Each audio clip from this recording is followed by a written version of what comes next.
Howdy, it's me again, Don Dahl. Let me tell you about the history of coffee in Texas. Coffee reached Texas long before statehood, back when the region was still under Mexican rule. In the early 1830s, coffee was a luxury import, scarce, expensive, and subject to steep Mexican taxes. Texans, being Texans, didn't take kindly to paying those duties. Mexican officials repeatedly accused settlers of smuggling coffee across the border, calling it contraband coffee. Whether carried by traders, hidden in wagons, or slipped across the Rio Grande under cover of night, coffee became a quiet symbol of Texan defiance. The Alamo's Coffee Mystery. Among the surviving Alamo inventory records is a curious entry: 2 large bags of coffee beans and 8 frying skillets. No one admitted to smuggling them. No explanation was given for how they arrived.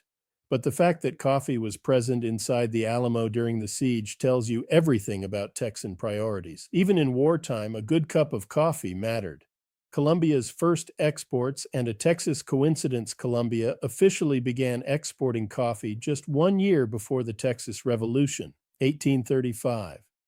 Oddly, there are no surviving records showing where those first Columbian shipments landed. No port logs, no customs notes, no merchant receipts.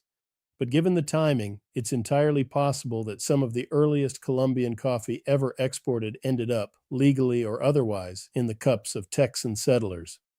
If tea sparked the American Revolution, then coffee helped spark the Texas Revolution. Texans weren't dumping tea into harbors, they were quietly brewing contraband coffee on the frontier. Cowboy coffee, the brew that built the West. After independence, coffee became the lifeblood of the Texas cowboy. On cattle drives and around chuck wagons, cowboy coffee was brewed the simplest and toughest way possible. Toss coarse grounds straight into a pot of boiling water. Let it roll over the fire. Remove from heat and let the grounds settle. Pour carefully, or don't. To help the grounds sink, cowboys often added a crushed eggshell into the pot. The calcium helped clarify the brew and pull the floating grounds to the bottom, making the coffee smoother and less bitter. It was strong, smoky, and sometimes gritty enough to chew. Cowboys joked that if a horseshoe could float in it, the coffee was perfect. From contraband to culture. By the late 1800s, coffee was no longer contraband, it was culture. Texas towns grew around rail lines and trading posts where coffee was served in. Saloons, general stores, church gatherings, ranch kitchens, military outposts. Coffee became a symbol of hospitality, hard work, and community. It fueled ranchers at dawn, soldiers on campaign, and families gathered around the table.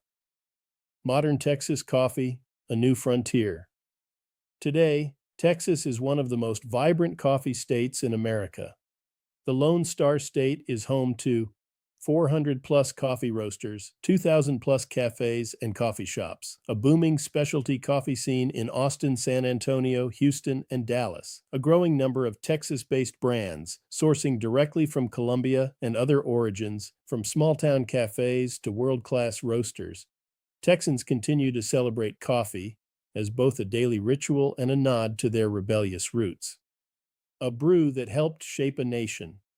From smuggled sacks to cowboy pots, coffee has been part of Texas's story from the beginning. It fueled revolutionaries, ranchers, and dreamers, and it still fuels the spirit of independence that defines Texas today.